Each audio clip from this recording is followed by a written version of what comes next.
Ya, eh, baik. Pada video kali ini, saya akan menjelaskan tentang materi jenis-jenis serangan komputer. Dan ini untuk mata kuliah keamanan jaringan komputer ya. Nah, di sini pada dokumen Word yang kalian lihat, secara pandangan umum, bahwa serangan untuk jaringan komputer ini secara umum ini ada 8 jenis serangan yang dapat kita klasifikasikan ya. Ini serangan umum. Dan diantaranya ini contohnya SQL injection sama PHP injection. Tujuannya itu bukan untuk mengacaukan jaringan saja. Tapi tujuannya itu adalah untuk mengacaukan sistem informasi yang berbasis online yang biasanya engine-nya digunakan dengan pemrograman PHP ya. Makanya di sini ada SQL injection atau PHP injection. Kalau SQL injection itu mengarah ke database sistem informasi. Jadi tanpa menggunakan PHP pun dia menggunakan pemrograman lain, sistem aplikasi yang lain tapi database-nya masih SQL. Itu berpeluang terjadi serangan dengan menggunakan teknik nomor 6 ini. Nah, saya akan membahas satu persatu mulai dari spoofing, DDoS, sniper, DNS poisoning, Trojan horse, SQL injection, PHP injection, dan script kiddies. Oke, kita mulai dari spoofing ya. Jadi, spoofing adalah teknik kejahatan yang digunakan untuk mendapatkan akses yang tidak sah ke satu komputer atau informasi, di mana penyerang ini berhubungan dengan pengguna dengan berpura-pura memasukkan bahwa mereka adalah host yang dapat dipercaya. Jadi di sini ada teknik yang namanya deface ya. Tuh. Jadi dia seakan-akan orang yang tidak bertanggung jawab ini adalah salah satu bagian dari host, salah satu bagian dari operator yang sesungguhnya. Nah, jadi dia berpura-pura memasukkan bahwa dia adalah host yang dapat dipercaya. Itu teknik spoofing. Nah, yang kedua ada teknik script kiddie. Ialah seorang yang mempunyai kemampuan kurang dalam dunia internet yang hanya bisa menggunakan tools orang lain untuk melakukan serangan terhadap jaringan internet.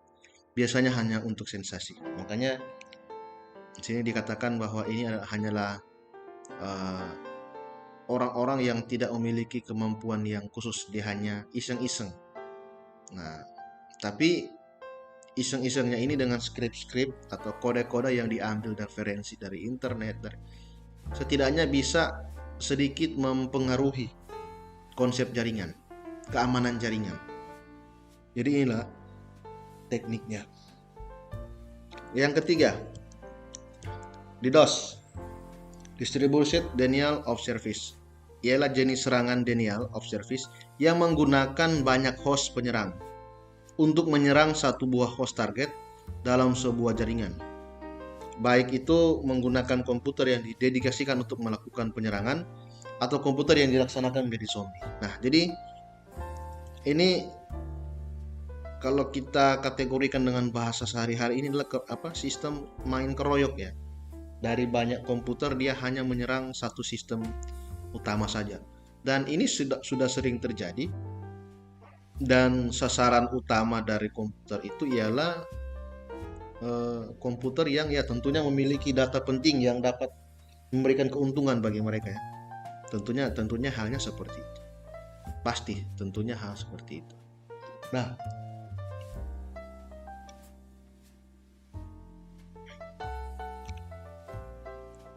lanjut.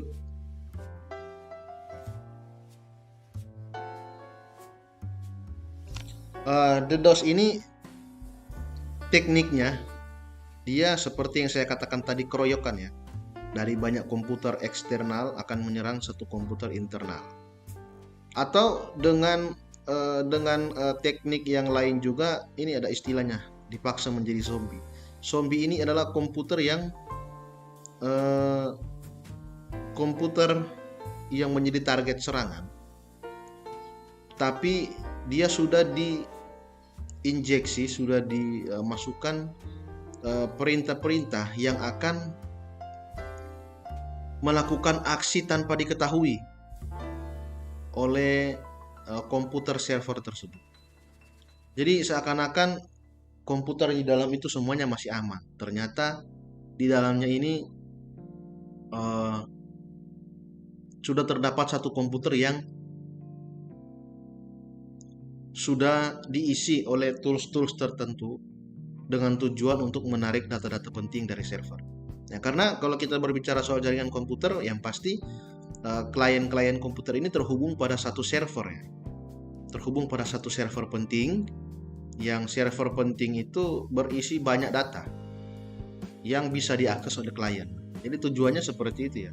Jadi mereka membuat satu komputer itu tidak bisa dideteksi bahwa komputer ini sudah menjadi, sistem komputer ini sudah menjadi milik dari pihak yang tidak bertanggung jawab. Jadi susah dideteksi.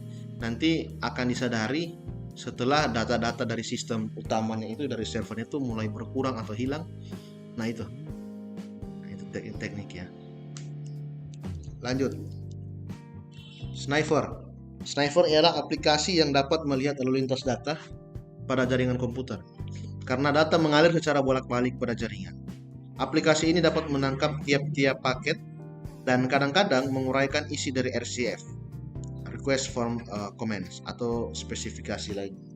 Jadi ini Sniper ini adalah tools atau teknik yang sudah dirancang dalam bentuk perangkat lunak biasanya.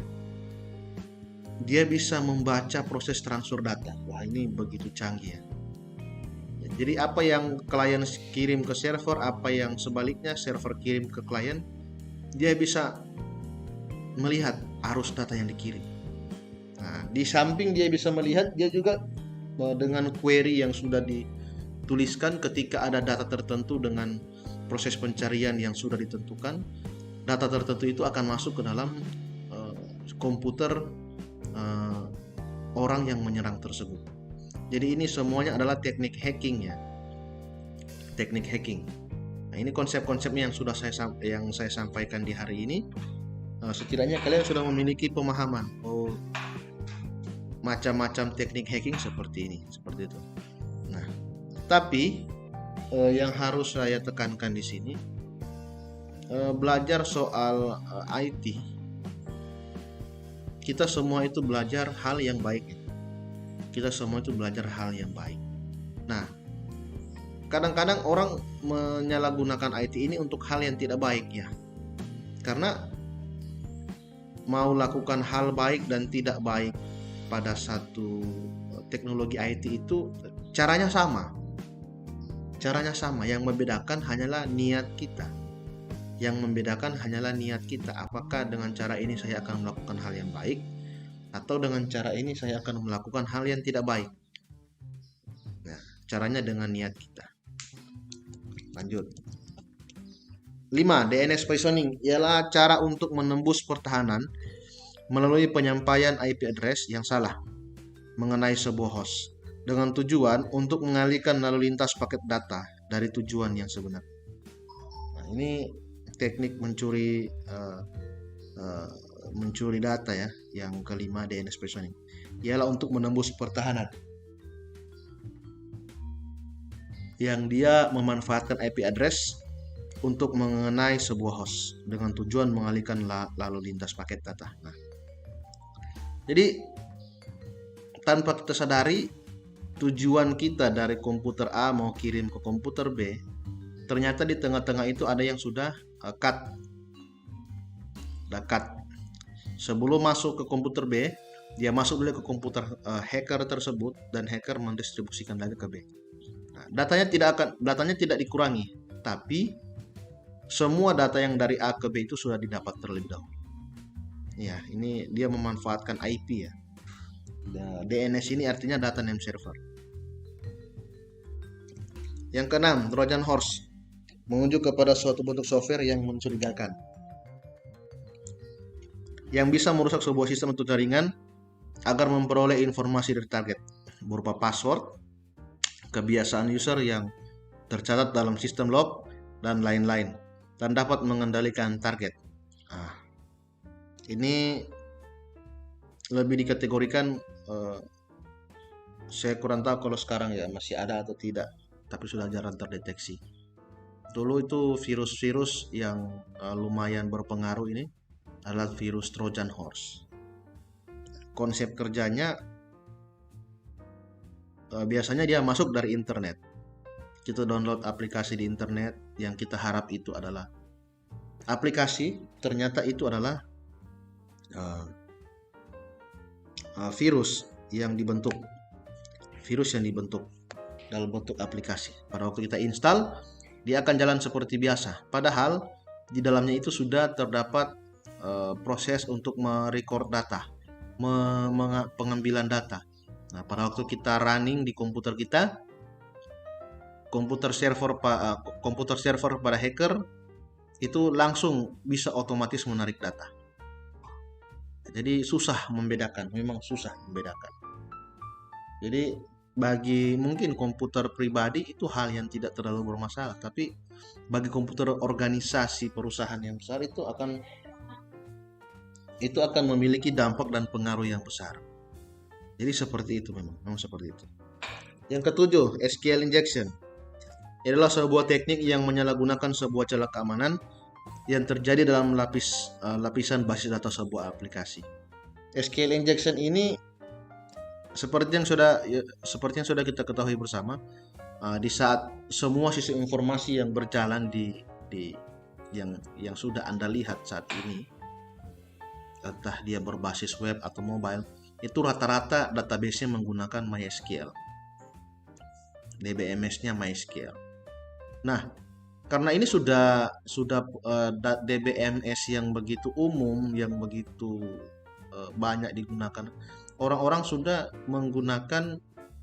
mempelajari teknik dari DBMS ini, dan DBMS ini tekniknya sudah dipelajari secara detail, sekaligus mereka sudah mempelajari bagaimana cara membobol DBMS ini. Jadilah teknik yang dinamakan dengan SQL injection.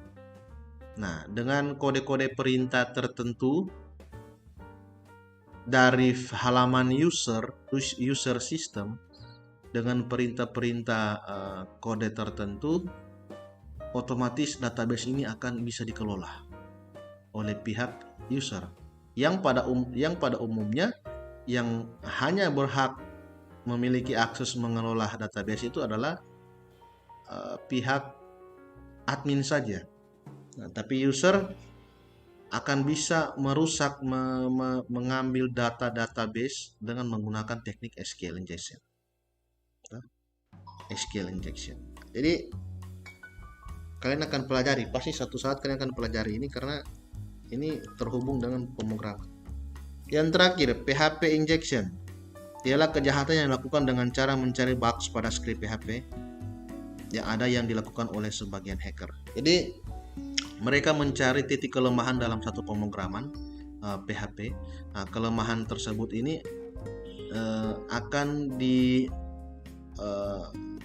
dikelola juga dengan bahasa pemrograman PHP yang mereka miliki, sehingga bisa menjebol pertahanan database administrator dari sistem yang kita miliki. Jadi inilah PHP injection. Nah, semua ini adalah teknik hacker. Jadi untuk bisa menguasai semua teknik ini, setidaknya kalian harus memiliki kemampuan programming ya. Kalian harus memiliki kemampuan programming. Karena dasar dari tindakan semua ini adalah programming. Nah, di dalam satu perusahaan biasanya itu dibutuhkan dua orang. Yang pertama orang sebagai yang dinilai sebagai hacker.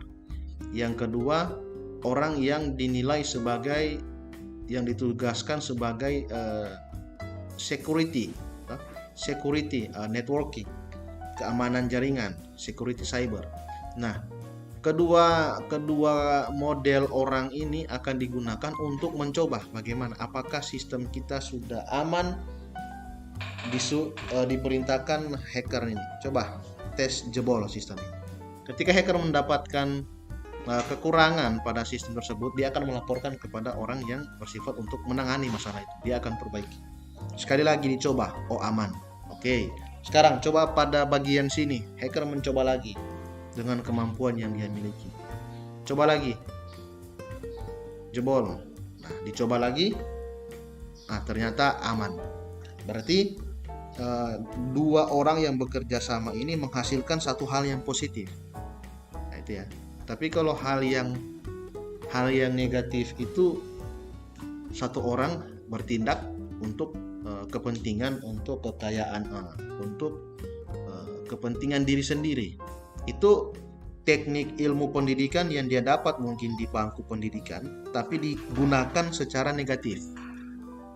Nah, jadi ingat ya, kemampuan Anda sebagai hacker yang luar biasa itu akan dipakai pada perusahaan untuk hal yang positif, bukan hal yang negatif. Nanti mungkin di semester atas itu ada mata kuliah etika profesi. Itu kalian akan memiliki konsep modal bagaimana memiliki prinsip pemahaman sebagai orang IT, agar kemampuan yang Anda miliki bisa menghasilkan hal yang positif, bukan hal yang negatif. Jadi seperti itu ya. Jadi teknik-teknik hacking ini dibutuhkan untuk mensukseskan pelajaran, mensukseskan pekerjaan dalam satu organisasi, dalam satu komunitas yang sedang Anda jalani. Ya, demikian mungkin materi hari ini sampai di sini, dan silakan kalau ada yang ingin bertanya bisa ditanya di kolom komentar, nanti saya akan menjawab di situ. Terima kasih.